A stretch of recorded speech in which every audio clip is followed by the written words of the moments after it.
जन्मों के बाद मनुष्य जन्म मिलता है। 84 लाख योनियों में भटकते भटकते मनुष्य जन्म मिलता है।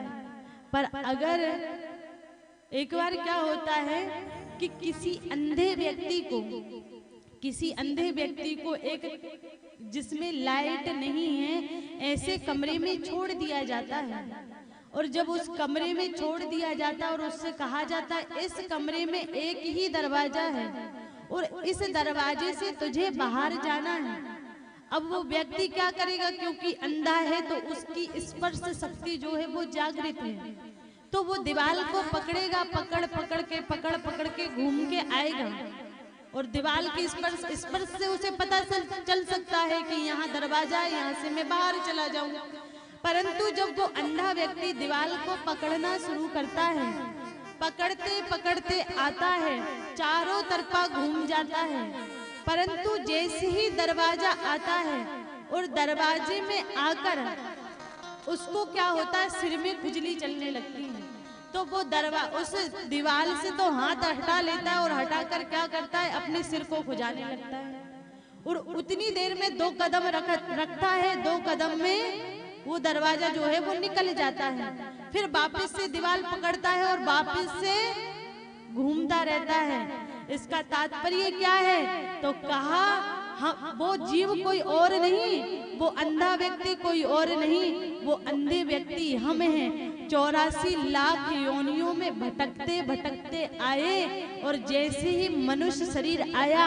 यानी ये दरवाजा है, क्योंकि कुत्ता बनेंगे, बिल्ली बनेंगे, कोई भी पशु पक्षी कीड़ा मकोड़ा बने तो भजन नहीं कर सकते, अपना कल्याण नहीं कर सकते, भगवान को प्राप्त नहीं कर सकते। पर जैसे ही 84 लाख योनियों में भटकते भटकते आए और आकर जैसे ही हमने मनुष्य शरीर लिया और भगवान ने कहा कि तुझे मैं जन्म देता हूँ मनुष्य शरीर का, भजन करके अपना कल्याण कर लेना, परंतु हमने क्या किया, हम माया में फंस गए, कभी बेटा में फंस गए तो कभी बेटी में फंस गए, तो कभी बड़ी संपत्ति बढ़ाने में फंस गए, तो कभी खेती में, कभी बाड़ी में, कभी शरीर में फंस गए। और जब ये सब चीजों में फंस गए, यानी हम अपने सिर को खुजाने लगे, और जब मनुष्य शरीर में सिर को खुजाया तो ये जो द्वार था, जो गेट था, ये भी निकल गया। और अब फिर इस शरीर के बाद फिर 84 लाख योनियों के चक्कर काटना है, फिर चक्कर काटना है, और ना जाने कब से हम काट रहे हैं। पर हमारा सौभाग्य है नाथ, आपने कृपा की, आपने दया की है कि आपने मनुष्य शरीर दिया है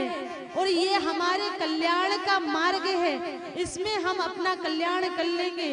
ये वचन हम कब देते हैं, जब हम गर्भ में आते हैं ना, तो इस गर्भ में बड़ा कष्ट है, बड़ा दुख है इस गर्भ के अंदर, तो उस समय भगवान को हम प्रार्थना करते हैं, हे नाथ दया करो, हे नाथ कृपा करो। परंतु भगवान जब कहते हैं कि भैया तुझ पे कृपा कर दूं और तुझे संसार में भेज भी दूं, तो तू क्या करेगा, मुझे भूल जाएगा, तो उस समय हम भगवान को वचन देते हैं,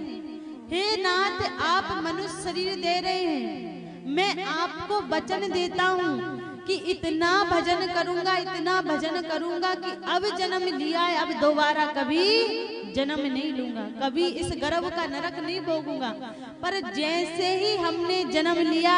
तो हम बोलते माँ, क्या बोलते हैं, तू वहां मैं यहाँ, अब तेरा काम तू जाने ना, मेरा काम मैं जानू। आते